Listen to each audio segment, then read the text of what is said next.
If you don't win, it doesn't mean you lose. True failure in my mind is the inability or the lack of execution in being able to learn and adapt versus doing nothing at all. Doing nothing at all is true failure. Welcome to Encouraging Leaders, a podcast that exists to remind CEOs and aspiring CEOs that you do not have to lead alone. I'm Marty Braun, and today we're joined by somebody who has breathed courage into me and so many other leaders, Chris Wallbank. Chris is the CEO and part of the third generation of the Wallbank family, leading the world-class manufacturing organization, PJ Wallbank Springs. He says he has zero interest in maintaining the status quo. PJ Wallbank Springs has always been known for quality products, but I've been impressed as I've gotten to know Chris with his intentional work on building a culture where every single employee is engaged with growing the business in both purpose and profit. So Chris, welcome to the show. Mark, really glad to be here. Thanks for having me. I've been looking forward to this conversation ever since we met. And it's fun to see all the interconnected tissue of people who are working to build purpose and profit into business. It's not an either or world. I know that we talked a little bit about that. Is that what you found as well? Yeah, I really have. I mean, it's that can be the perception a lot of the time. You know, it's kind of there's a fence, and on one side there's people that care about purpose and impact, and the other side there's people that care about profits and performance. And I think it's hard to have both, but you absolutely have to. You know, profits are really the fuel for the business and for growth, and that's what allows you to earn the right to make that impact. So we better have a good business strategy. We better be able to generate money and a healthy return to be able to do the things that we want to do and have the impact that we want to have. Well, I know that if we could only solve the problem of an either or thinking, we would be a long way ahead. And I actually start all the podcasts the same way, is just asking, when in your leadership journey did you realize that you didn't have to lead alone, that you could actually ask for help and support from others outside and in? I was definitely someone in the camp who viewed being coached or asking for help as a weakness. I felt that way for a long time. And I think a lot of that is, what you see maybe in TV shows or the media, or what you look at as examples of who leaders are. The types of leaders portrayed in those situations are not being coached. Usually a genius with 1,000 helpers type of approach. And that's what I came to believe as well, wrongly. But I wanted to get better. That was really important to me is getting better. That's who I am. And, sports and business are often kind of blended together. There's lots of discussion about how things happen in sports and relate to business. I'm going to be guilty of that here in a second and just say, one of the interesting insights that was shared with me at some point is, all great athletes, or really any athlete for that matter, has had a number of coaches in their careers or lives that have impacted them. Sometimes all at once, sometimes over a career. That resonated with me. It made a lot of sense. It was very pragmatic and practical. And then it got to the point where the desire to get better outweighed the risk or vulnerability of starting to engage with somebody. That's where I started to engage. It might have been probably was close to 10 years ago where I engaged with my first coach and started to talk about some of the challenges in the organization and where I wanted to go and how I was going to get there. And it was tremendous. I mean, real big game changer for sure. It's interesting. So the portrayal on media that the leaders have to be the hero, the genius with 1,000 helpers, that they have to grow all them by themselves. That's the image. And it's like, that doesn't work. It's not as effective. And I had the same thing. I remember coming out of school, nobody else could take the tests for me. Like if we collaborated on tests, they called it cheating. That's right. And then you walk into the world, the real world, and you hit a block. You get to the point where you can't get any further if you don't do something different. I think the school system, not to go into that, but it certainly doesn't promote. It promotes individual achievement, of course, not what actually happens in the business world, where it's about teamwork, it's about helping others, it's about supporting others. It's much less about yourself. But that's what good looks like, right? In school. And that's easy. Most of us spend a decade plus in that environment, maybe sometimes close to a decade and a half. It's easy to kind of believe that. Yeah. Well, I think, we'll take you back to this purpose and profit idea. If you only wanted to do one or the other, which is the normal status quo, you're either pursuing this or you're pursuing that. I find that people are naturally bent towards one versus the other, or they can feel themselves like easier path one direction or the other. And you mentioned having both at the top or all the organization is necessary and also very difficult. Tell me about how necessary and difficult leads to needing that help and support. I fundamentally believe that in order to create a sustainable organization that far outlasts myself, you have to create an organization that is able to endure over time. And enable to endure over time, you have to be a business that does something that people want to buy and is able to do so at a margin that's attractive to be able to do the things that you want, to make the impact that you want.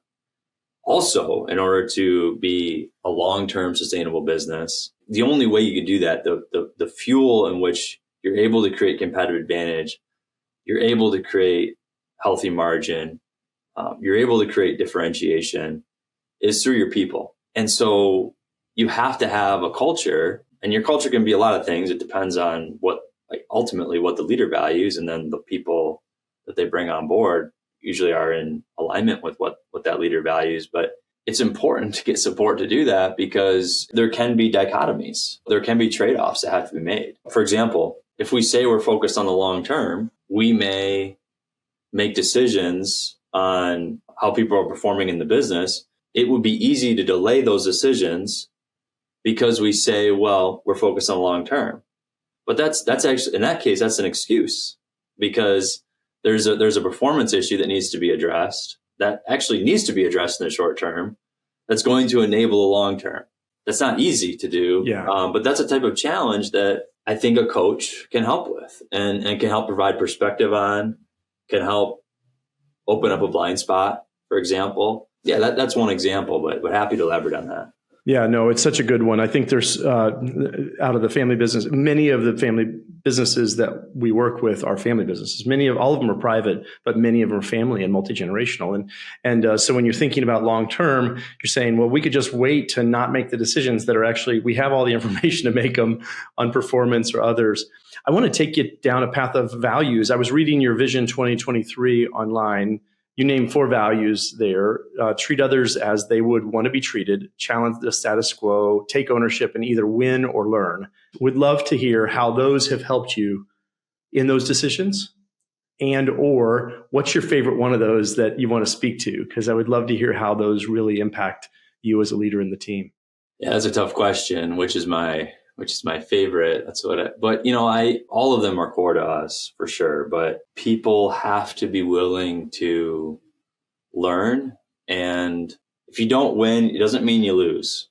When I think about truly losing, or even true failure in my mind is the inability or the lack of execution in being able to learn and adapt, versus doing nothing at all. Doing nothing at all is true failure from whatever's happened, right? And if you don't win, as long as someone's learning, that's also a form of winning, as long as you're adapting. So I view that as so important, and that's difficult mindset to cultivate. There's a lot of, in business today, or I think going back for many years, there's a punitive, approach and fear-based or whatever it might be of, hey, we're either winning or losing, and that's all there is to it. Well, I think there's a third option there, and we can't lose all the time, but we try to win. But when we don't win, we have to learn, and we have to learn to adapt and get better. Like I said, all the values resonate with me, but maybe that's one I would just elaborate on a little bit or speak to, because it's something we see as being so important to success and continue to evolve. I love it. In your pursuit of excellence in any organization that I've seen around the world, trying to reframe what mistakes or what errors or what quote failure is, so that people can actually pursue growth and learning from those airs is I love seeing this one as a value and you being able to speak to it. Our common friend, Gary Ridge, who was the past CEO of WD-40, he calls them learning moments. He says learning moments are when you have a positive or negative result anywhere in your organization that deserves to be shared for the purpose of learning and growth. And so if you think about that, like that's a reframing of that idea. It's the same value. It's this beautiful value of let's go out and pursue growth. Learn, and we will either nail the target or we're going to learn from it and share those learnings with each other. So I just think that's such a powerful one. I'm so glad you have it stated as a value. I think about in your decision making about people. So you mentioned performance issues. Tell me about how those values help you when you're thinking about either hiring or firing or any of those kinds of decisions. Yeah. Well, for us, like, and we talk about this in our vision, but great performance without meeting our values. In other words, great performance, but done in a way that we're not aligned with. The how ultimately leads to someone being invited to pursue their career elsewhere. The how for us, which is really, we have key practices that we talk about in our vision. We talk about our values. That's the how. Like how people do things really matters to us. Not the X's and O's of the plan, but how people are treated. You know, how it's engaged about, how we're talked to people, how we engage. That's important to us. And you can be a good person. You can communicate well. You can be kind to somebody while still getting the job done, right? And still articulating whatever needs to happen. And so the how is super important to us. So the values show up for us and someone's character for sure in the hiring process, and for sure as we evaluate team members, it's a common part of our assessment criteria throughout the year, and super important for us. And we absolutely do hire and fire on those values, and it's been really important for us to have those. Yeah. The how we behave is absolutely critical, whether performance is there or not. And I can hear it.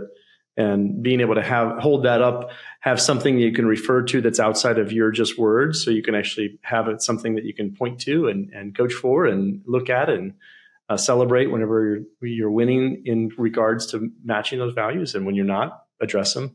Feels so powerful.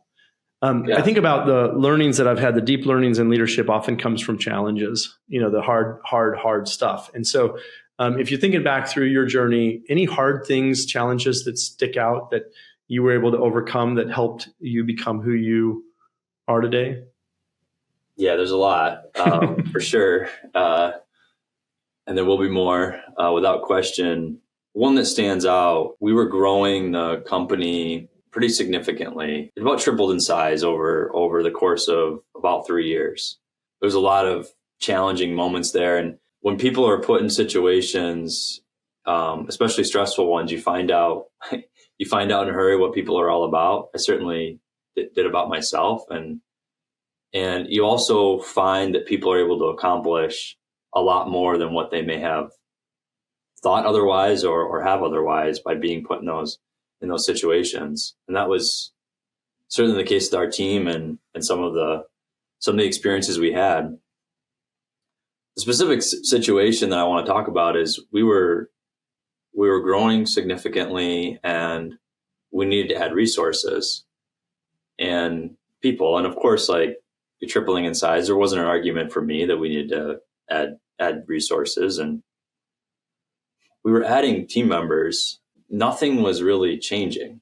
So what I mean by that is, like, we're adding people, but the results were the same. And, I couldn't figure it out. And I eventually realized that we didn't actually have a resource problem. I mean, we needed to add people, like that's true, but it wasn't actually the core of the problem wasn't a resource problem. It was a leadership problem. And that leadership problem was me. Wow. Ultimately. So That was a humbling experience, and just realizing like I hadn't really. This is pretty basic, but hadn't realized at the time that leadership is more than just promoting people or putting people in leadership roles, and they can just now manage and lead people. It's so basic, but that wasn't clear for me at that time. It became clear that I really needed to have the right team of leaders around me, and who there's no one else accountable for Who's that. responsible for that, right? Yeah. That happened because of the learning that I was pursuing through this experience. Actually, I went to a extreme ownership muster event in San Francisco where Jocko and Leif, former Navy SEALs, and it was a really cool experience for me because their focus is all on extreme ownership, and that's what needed to happen with some extreme ownership. You needed to take ownership over the problem, right? That's right. Yeah. And so there's a lot of learning there. Yeah, big impact for me. There's such a powerful lesson there. So your growth rate was 3x in what period of time? About 3 years. So you had about a 75% growth rate, right? Your leadership capabilities were growing at a rate of X, and that X was lower than 75% per year. And so it had outstripped you. The business had outgrown your leadership. That's what I'm hearing. And so it starts to go, wait, what's happening? I can pour money in, you can pour money, you can pour people, but it's actually your leadership that you needed to grow and expand. That literally, that was my exact, I just remember that day. I'm like, oh my gosh, it's growing faster than me. I got to catch up to the business. Yeah. That's right. That's right. You've got two choices, right? You either say downsize. Oh, never mind. I'm not going to do this, which really isn't an option. Usually, it wasn't an option for me that I was going to think about, or it's like, got to figure this out. Either one of them is okay. You have to right size the business for your leadership, or you have to grow your leadership. Those are the only two options. You can't stay stuck where it's outpacing you. And I remember the day, and it was like, okay, I have to accelerate growth. And what am I going to do to accelerate my own growth? Because I'm the senior leader. I'm the one that's pacing everybody else. I want that one lesson for the CEOs that are listening. You are the pacer of the growth. If your business is growing faster than you, that means that you have to accelerate your growth or decrease your business size. Those are the two options, the safe options, or you can spin out of control, right? That's right. And I think the other thing that's worth mentioning, Mark, is I realized through that experience how important people are, how important, starting with my leadership team, that they're aligned. We talked about values, right? Making sure that we're aligned. I love diversity of thought. I don't love diversity of values. Right. And so say that again. Yeah, that's a good one. I love diversity of thought. That's right. But don't love diversity of values. And because that's the diversity of thought is extremely valuable, but diversity of values, you end up in a big problem in a hurry. So that was super important, is you got to make sure you're aligned with your leaders, because if you're not aligned kind of personally in terms of what you believe in and also like about where you're headed. That's a big problem. Because then a lot of things happen that you're having to get involved in, or really you shouldn't. And then second piece is these people better be a lot brighter than you, and a lot more capable than you. And certainly maybe in general, but certainly in specific areas.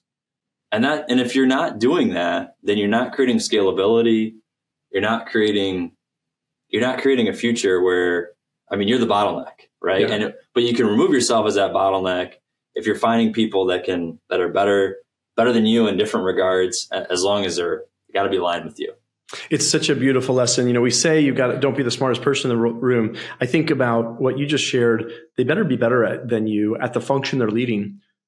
So I remember when I hired my first sales leader, VP of sales, that was better than me at VP of sales. And I was like, holy cow, he's better than me at VP of sales. This is so fun. That's right. Because I was actually having to I'm like, wait a minute, this guy is growing. I remember I hired my first executive leader of people systems, and they were better than me at creating people systems. I was like, oh my goodness, they're just taking it so much faster and farther than I could ever take it.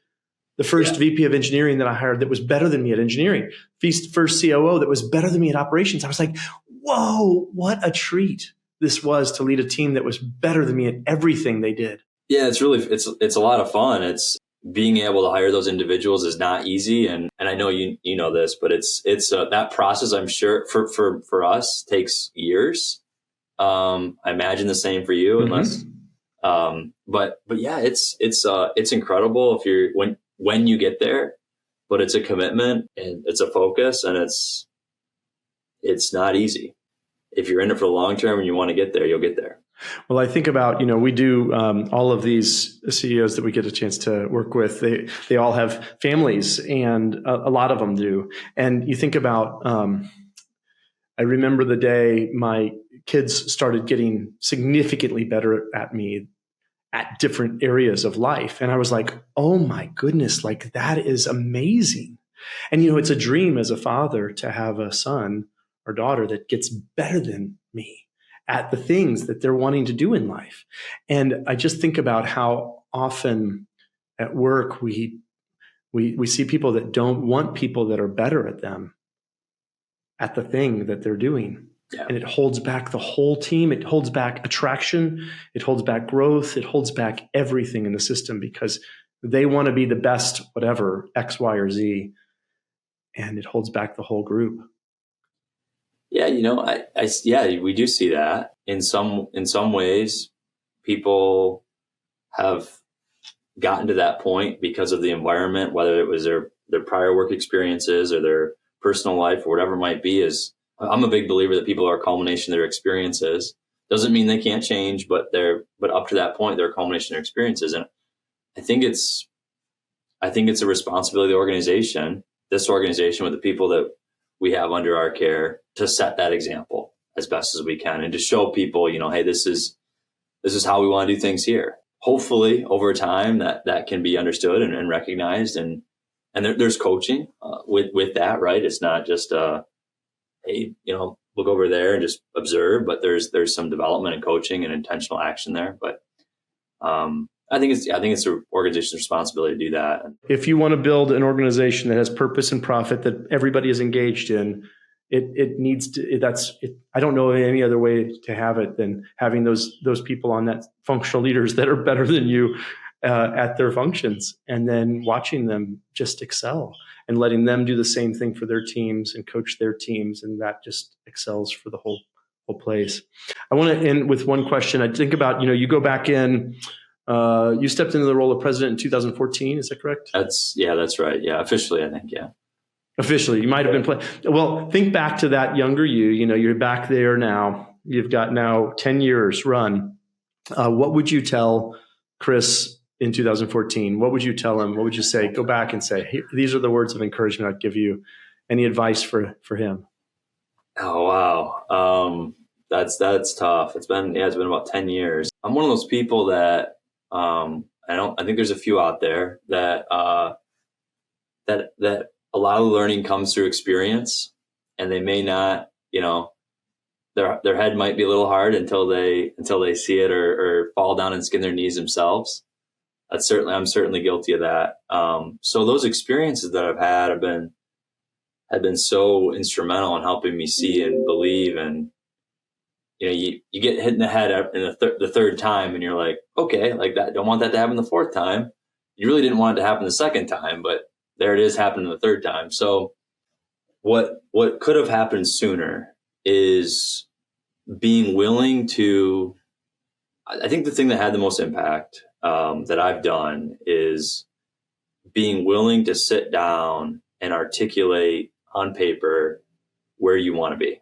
And the reason that has been so important to me and the organization is it makes things clear. It's a scalable message, whether that's from a recruiting standpoint, whether that's for whether I'm recruiting future leaders, whether it's with our team members, whatever it is, it's not a situation where you're having to regurgitate and talk about your purpose, what you're up to, where the future is. Like, it's all documented. And there was resistance or reluctance for me initially. One, I had no idea that it, didn't even think about it to begin with. So that's one challenge to overcome. But once you knew about it, it was like, well, like, you're putting yourself out there. You're putting yourself out there in the world, and that's a little bit, you feel a little bit vulnerable, and you're you're probably saying some things that you aren't doing yet or as well as you'd like to. Because honestly, if you're not, then you're probably not reaching far enough, right? So that's uncomfortable, but you get more comfortable with it, and then you start to execute on some of those things with the right team members. So that was the most impactful thing that I did that I would have, in hindsight, would have been helpful to do sooner. Student was ready to learn when he did it. So I don't know if I would have done it sooner, but that would have been impactful. And then if there was a way for me to learn that leadership lesson that I talked about, with the team sooner, for sure. I don't know how I would have. Yeah, but that experience was instrumental for me to learn that. So maybe earlier in my career, if I would have had that opportunity, that would have been fortunate, even though it was a lot of pain at the time. Well, the one you mentioned at first, which is you would have shared the power of writing down your vision with yourself. And you would have said, this is actually going to give you more than you think. Do it early, do it often. You'll be able to rewrite it, but just do it, because writing it there's something magical that happens. You can share it with others more effectively. It can be used by recruiters. It can be used by your team. They can reflect on it. They can say, I don't like it, or I do like it, or I'm aligned, or what about this? They can question and they can learn, and you can grow faster from it. I got chills thinking about that one. I love that lesson that you've learned. I've learned it as well. I use it often in my coaching. I ask them, CEOs, to write down what their thoughts are, whether it's a big vision, but just write the one page, just write something. And it's more shareable. It brings clarity where there's confusion. So I love that one. If you're a young president looking to build purpose or profit, combine those in your business, would be happy to have a conversation with you, a 15-minute call. And you can find me at encouragingleaders.com or any of our coaches. And I just really appreciate you listening. And Chris, love that you came on. Thank you so much for sharing your insights and learnings from leadership with our audience. Yeah, happy to, Mark. Really glad. And the impact that coaching has had on me has been instrumental. And full disclosure, I'm not a client of Mark's, but I can speak to the value of coaching in my career and the value that's brought to me. So really glad to see what you're doing and the initiatives that you're underway. Appreciate it, Chris. Take care.